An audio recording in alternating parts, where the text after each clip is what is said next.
Guys, I just thought I'd come on and record a little bit this morning. I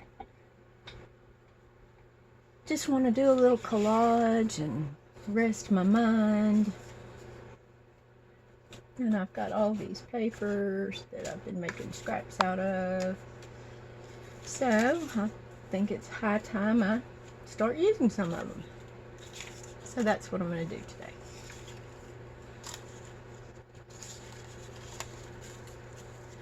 So I've got some book pages down, and it doesn't matter if they're perfectly straight or whatnot because we are going to chop them all up anyway. I've got all kinds of cardstock and paper scraps and all kinds of good things going on here. I'll show you what I've got. I'm digging through my little pile of scraps that I've been making. These are from what I've been doing recently. These are the papers that I've been using in the Dee Dee Farrago's 3 and 15 Don't Freak Out Before Christmas challenge. But I have not been as efficient as Dee Dee in using up scraps. I seem to have been making more scraps. But that's okay, because we can use them. We can use them this way. There's all kinds of, and I'm gonna kind of cheat a little bit this morning, or I guess I should say this afternoon, because it is afternoon. Keep those.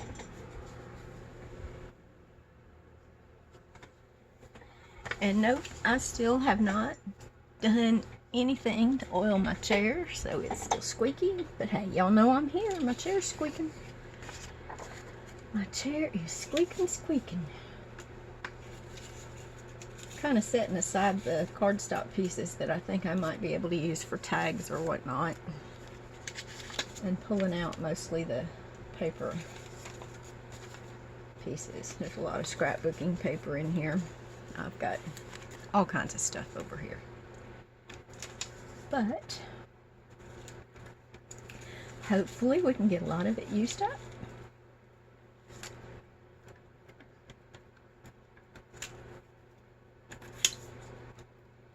Okay. Let's start with what we've got here. And usually I like to start at the seams when I'm trying to put several papers together, and they don't have to be exactly even because we're going to chop them up. But I do kind of like to lay them out, get them close, and then I can just start gluing on them. Okay, now that I've got all these back on the top, I can just grab from them. Okay, and here we go. And again, I've just got my good old Elmer's glue out here. Get it started a little bit, because it's been sitting for a few days.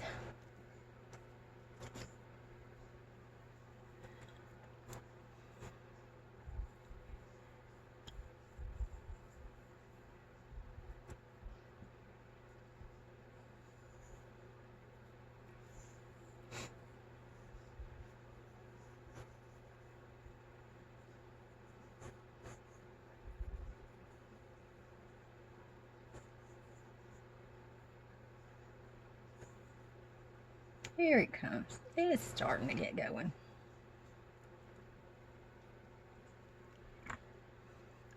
And I just like to start at an intersection, because then those papers are kind of held together.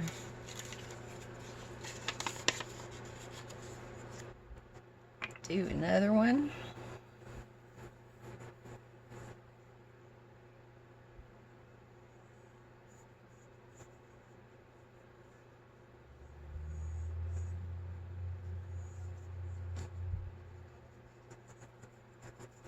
Here comes my glue getting serious now.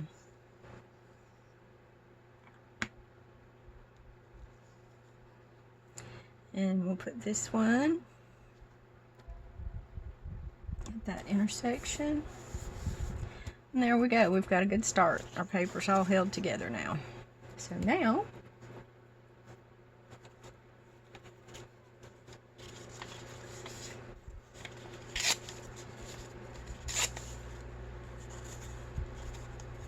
I'm gonna go work on my corners.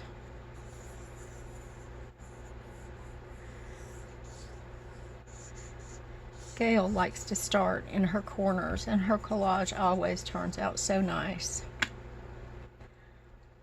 And I'll tell you what, I kind of cheat on my collage. I tend to use large pieces. And you see I have some pretty yellowing of this book page clear over at the side, so I'm not worried about covering it all the way to the side.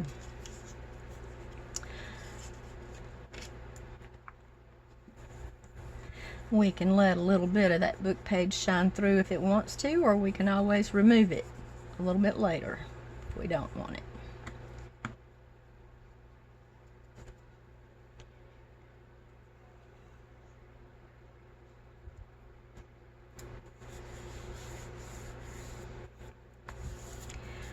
But I generally just put it where I want it. Just throw it on there, and what I do is I tend to use larger pieces for the base, and then I tear smaller pieces to go over the top, and it just helps me get it done quicker if I have a bunch of large pieces.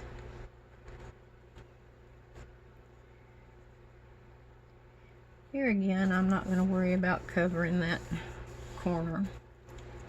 And I do actually have a number down here that I like, so I might end up doing something like that and leaving that little number there. Because we're just going to cut these up into pockets and tag bases and all kinds of things. Belly bands and journal card bases and all that good stuff when we get done. So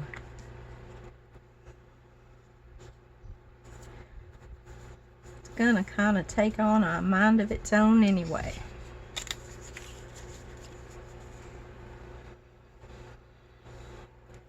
Get my little damp rag to wipe off my excess glue there.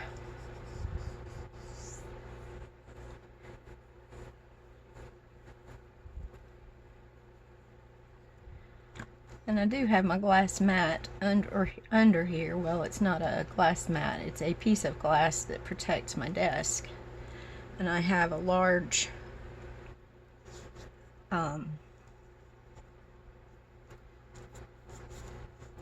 self-healing mat under it. And I could just use that, but because of the glass and my lights, it creates a lot of glare. So I don't want to do that to y'all, so I'll just keep this silicone baking sheet type of mat down here. And I have to remember not to cut on it because it is not self-healing. It will cut up. And yeah, I've done that before. But I can generally just take a wet cloth and clean it off. So that's always a good thing. Okay, done some more of that.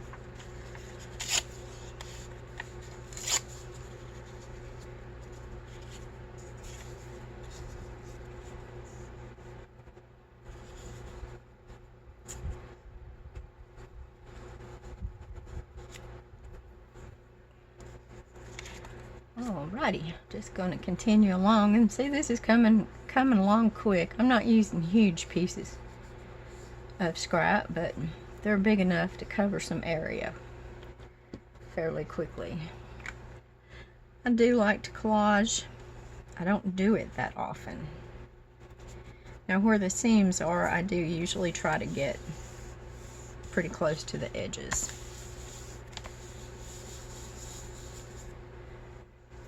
Okay, here's one.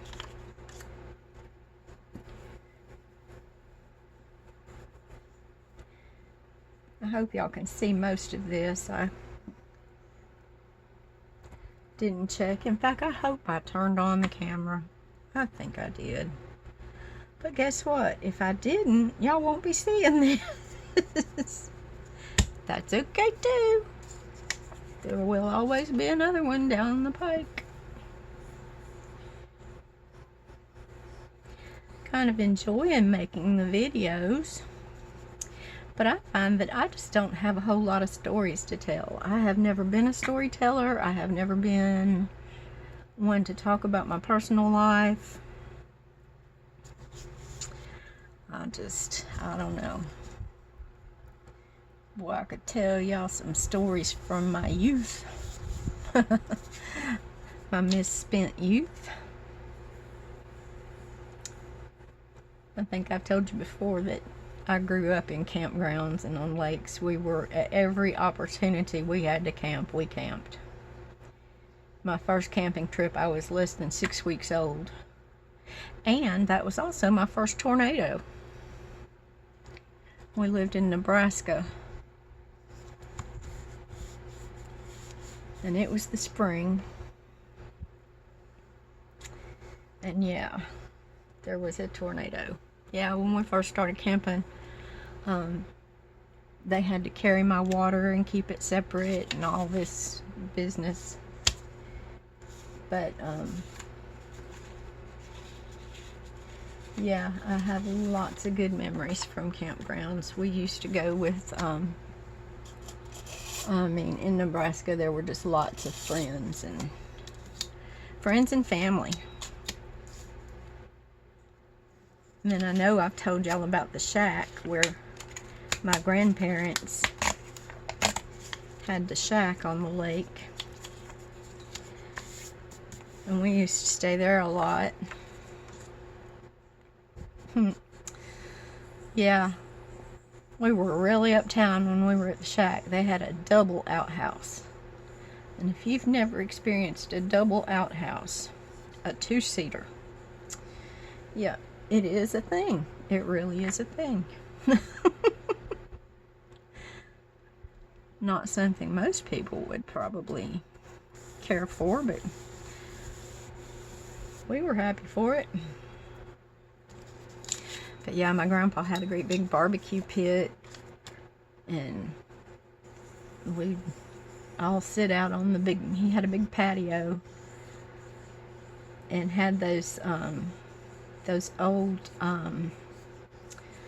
what were glider, those old metal gliders, and the old metal chairs, and they rocked, and oh, I just loved those chairs. Every time I see one for sale on the side of the road now, I want to stop and buy it. But I have refrained. I have not bought them. But yeah, those are good memories. Good memories. Of course, I think I told you a couple stories. One about the bats and one about the firecrackers. Times were different. Oh, that one's right there, so I won't put. Perfect. Times were very, very different. But I rode a bicycle in the street without a helmet. Got scraped up knees. Used to roller skate all over the neighborhood.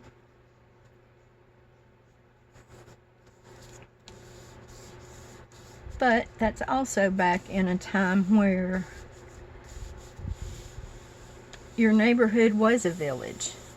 You know, they say it takes a village to raise kids, but traditional neighborhoods were a village, and everybody knew everybody, and everybody knew everybody's kids. And if you got caught doing something wrong or being somewhere where you weren't supposed to be, somebody's mama or daddy was going to tell you to get home, or just go on and punish you and then tell your mama and daddy later. But yeah, it was a different time, a very different time. And we had fear of getting in trouble. There was actually consequence for our bad behavior. But yeah, I think the world is changing, literally changing. But yeah, I didn't mean to get off on that subject. But we did have a lot of fun. I saw some very beautiful places in this world.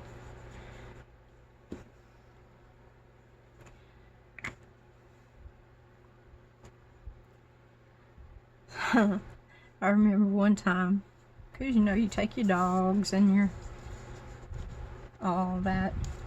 Well, it used to be that my dad would get the trailer ready to go, get it all hooked up and everything,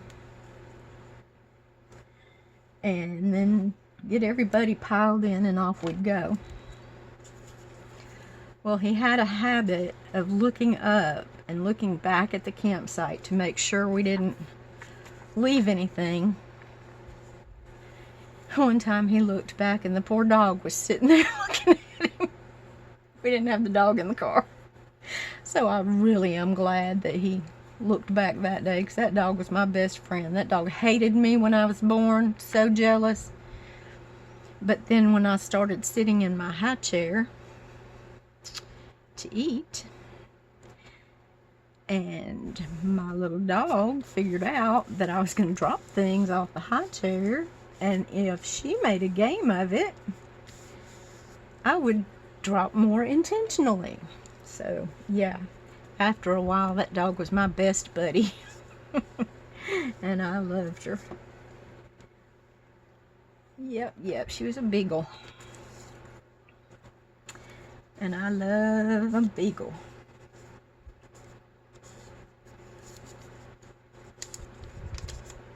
So we pretty much always had a beagle when I was growing up.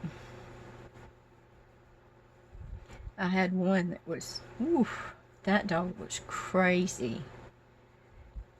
He didn't have much smart, and so he'd get so hyper. Literally, if you went out to the mailbox and came back in, that dog would act like you had been gone for a week and it was the first time he had seen you. It's just crazy. He was nuts, but he was a good dog. Getting down to some smaller pieces here now.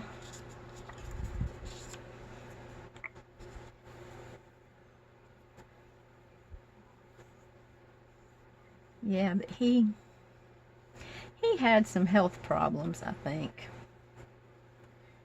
He died from a heart attack, actually. He had been poisoned. He was on heart medication and he got poisoned. And he was an inside dog and he just went outside to do his business. And the dog next door was an outside dog and barked all the time.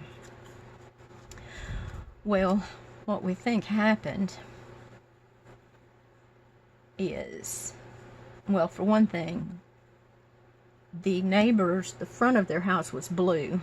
The front and the sides were blue. But they never got around to painting the back of the house, and it was green.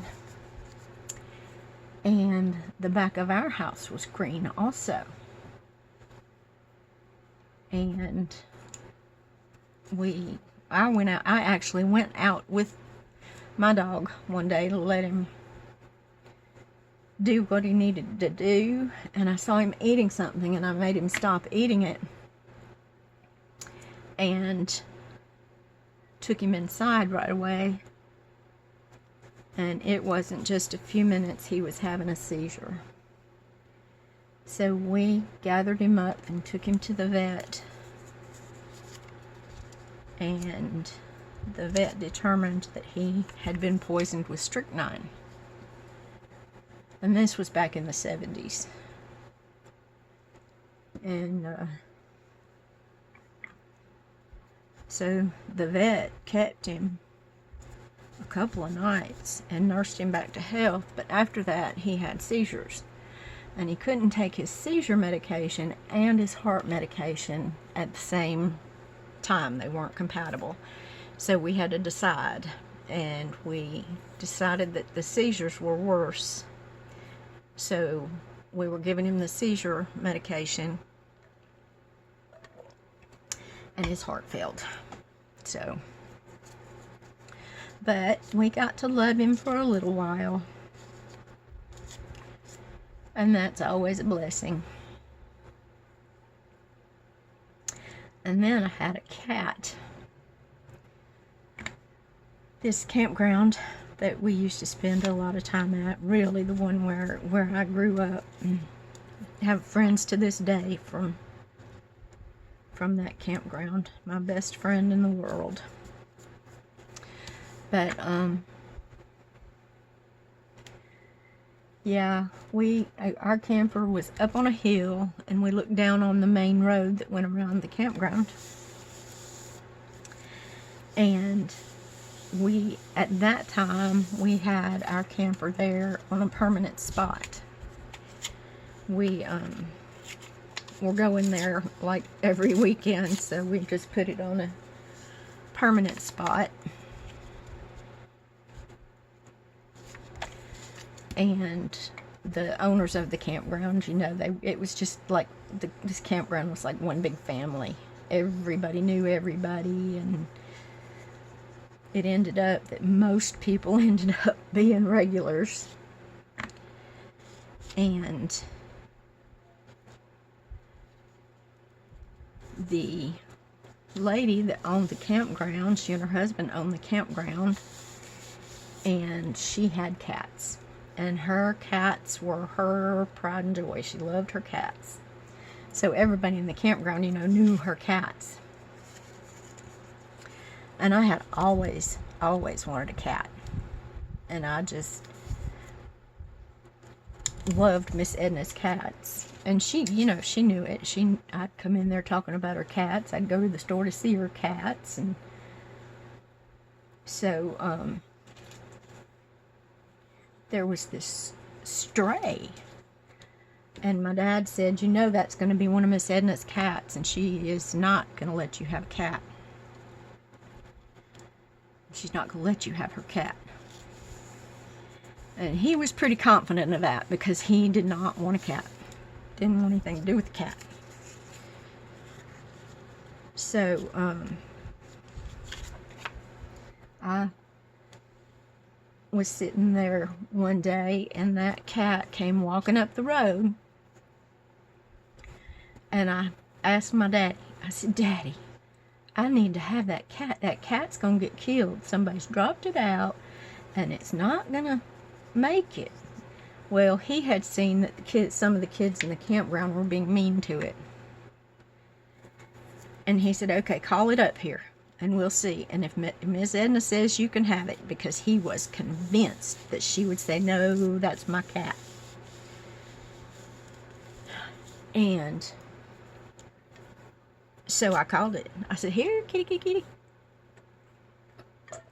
That cat stopped on a dime, turned and looked at me up that hill, and made a beeline for my lap.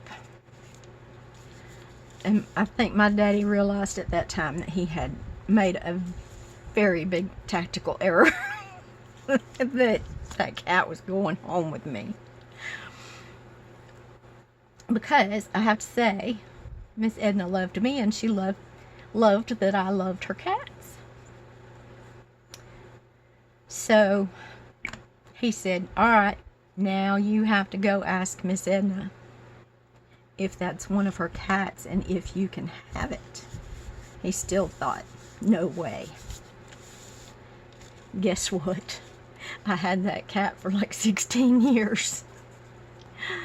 Oh, yep, that cat went to college with me, and yeah, moved with me several times. Because when I was in college, my dad got transferred with the railroad again. So, yeah, I stayed and, finished college. And my parents ended up coming back to Alabama because my dad retired the next year.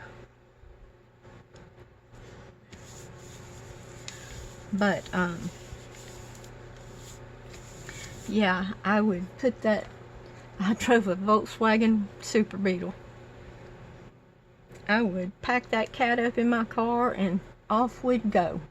Go to visit my parents every other weekend. I worked every other weekend, and then I went to Tennessee every other weekend. So yeah, that was fun times. And the bad thing is, of course, times are different now here too. Times are different.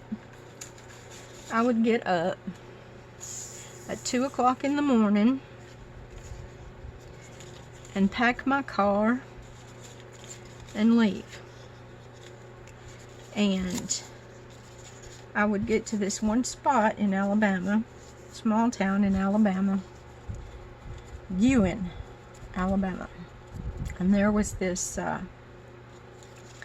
convenience store that happened to be right where I needed to turn. And if they weren't open yet when I got there, I'd sit there and wait on them. And I would stop and fill up and be on my way. Well, the man from the store was out there one day and he saw my cat in my car. He said, "You mean that cat rides with you like that?" I'm like, yeah, we go everywhere. Because she learned to ride in the car going back and forth to the campground every weekend. So she learned when she was young to ride in the car. Well, from then on, they had to come out and see the cat every time I stopped. So, yeah, that was fun. Yeah. And I'm sure that little gas station, this convenience store, it was just a little mom and pop station. I think they had 2 gas pumps. But, I'm sure it's long gone now. I think they've put an interstate through there, actually.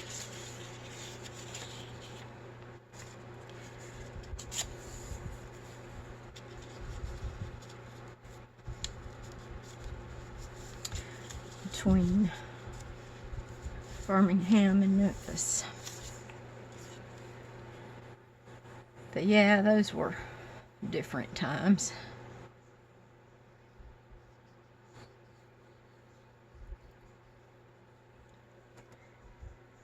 Thank goodness my parents were only there for about a year and a half. And then they moved back to Alabama.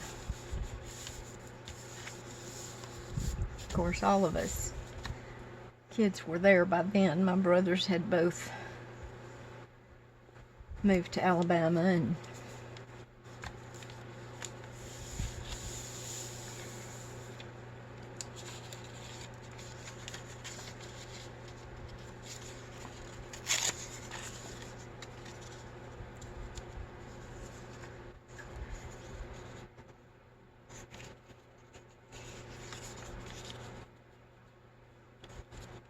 well, that just fits right there, doesn't it?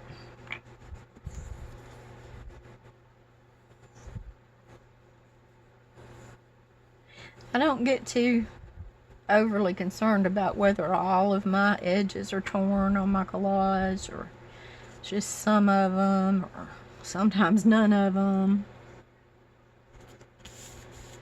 because I go back and fill in with smaller pieces after I get the bigger ones done. Yeah, I want that one over there.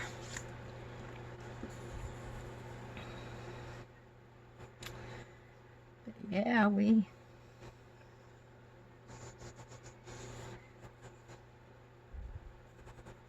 I got around when I was younger for sure.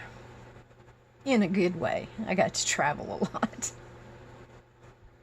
Because we would go back to Nebraska every year.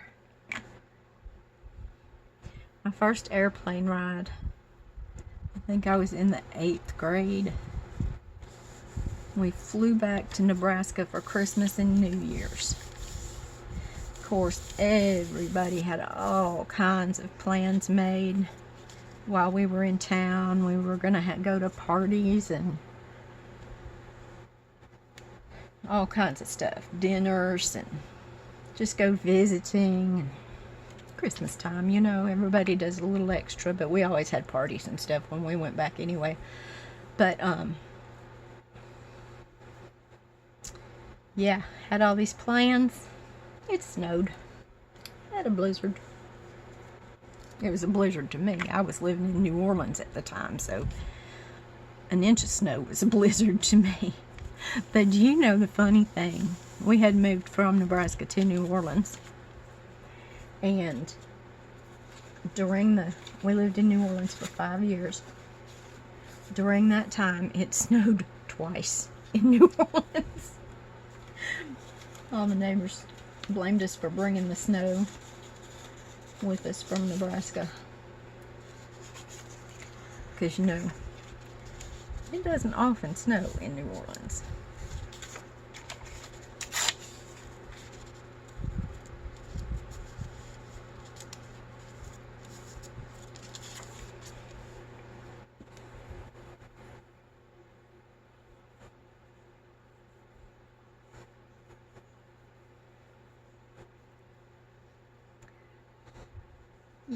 Yep. Snowed twice. I can remember in New Orleans being out in my shorts and barefooted on Christmas playing. But I can remember other Christmases when we were bundled up a little bit too.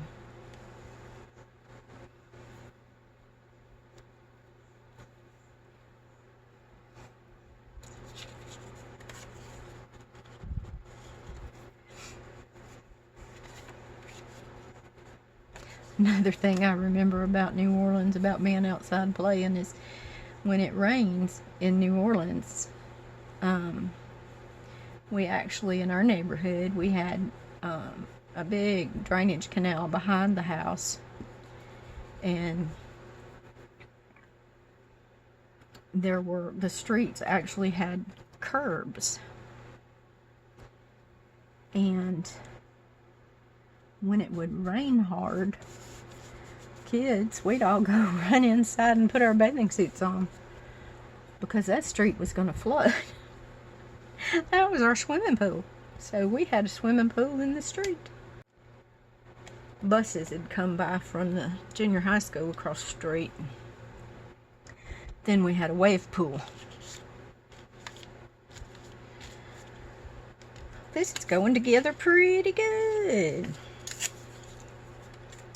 Pretty good. Which side do I want to use? That side.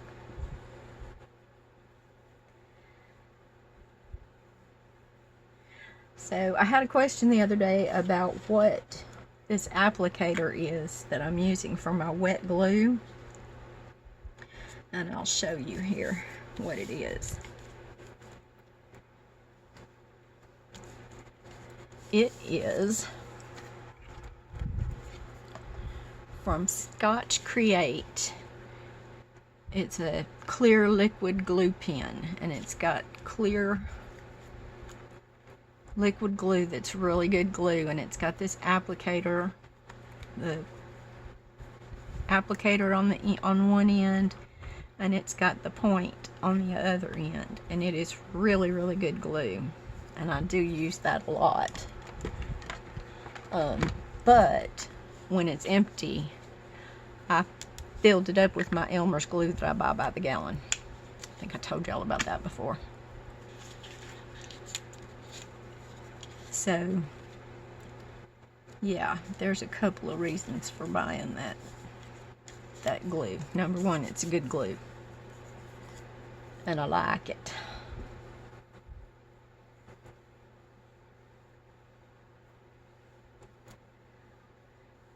glue sticks. Yeah, I know I've told you that I just glue sticks and I just do not get along. I just have not found one, and I've tried the Scotch Create glue sticks that are very good quality glue stick, and I know a lot of people use those, but I don't know what it is. It's got to be something about the climate or the humidity or lack thereof in my house. I just don't have the touch with the glue sticks. Okay, let's go with some of these now. I am going to tear these into pieces and I'm going to attempt to tear this little edge. This little edge is where I cut it, and it has the cut line still there, so that worked out well. Okay, let's see if we can do some more.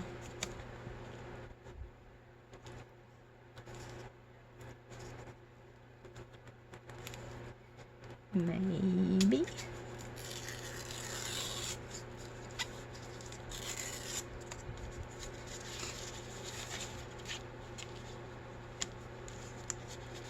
And if it's not perfect, it's okay. I just didn't want that dotted line to show. And right there's a little pair of scissors, so I just got rid of that. Now,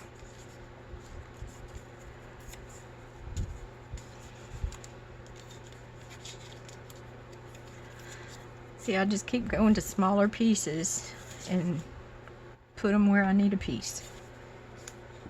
And then it looks like, oh, my power's acting funny.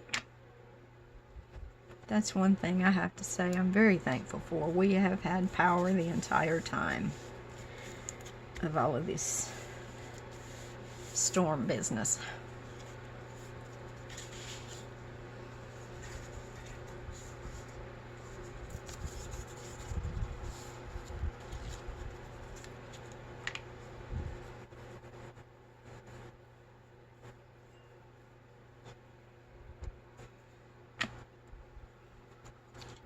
But I wasn't going to talk about all that because it is giving me anxiety today. I feel so bad for the people that are so affected, all the way from Florida, Georgia, South Carolina, North Carolina, Tennessee. You know, we know some people that have lost everything, and we're waiting to see how we can get them help. We can't get to them. My husband's going Saturday with a church group they are collecting supplies, and they're gonna go get up into East Tennessee as far as they can. Of course, we are in East Tennessee, but they're gonna get as close as they can to the affected area and at least get them some water and canned goods and dry goods and I guess snack things, maybe bread and things like that, peanut butter.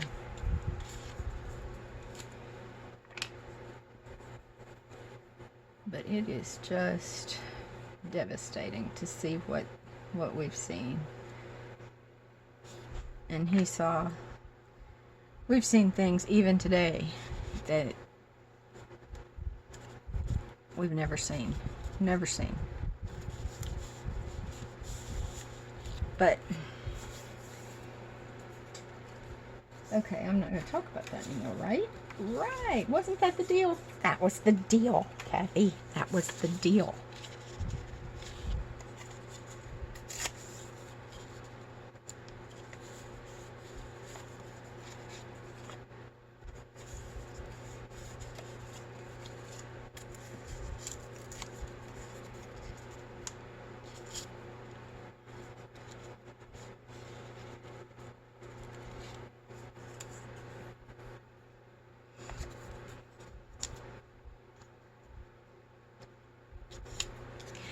Okay, we're gonna go like this right now.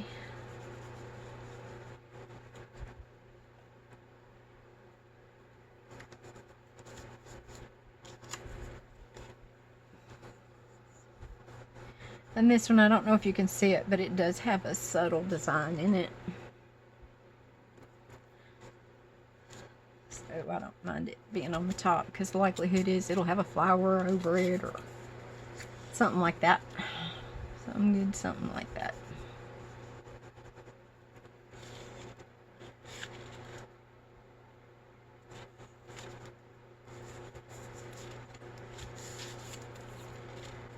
Okay. I got one more place, I think, that I need to get something. And that looks like right here. I need a piece of something. And here's a piece of something.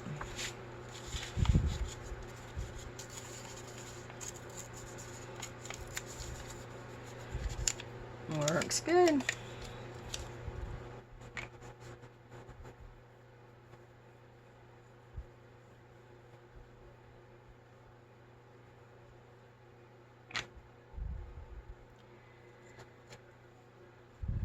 Okay.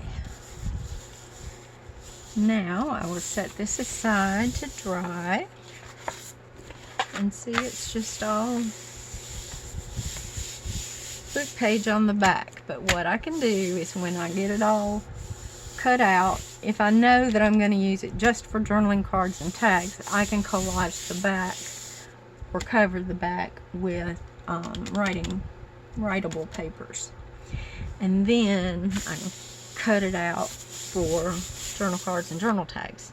If I don't know that I'm going to use the whole bit for journal cards and journal tags, I can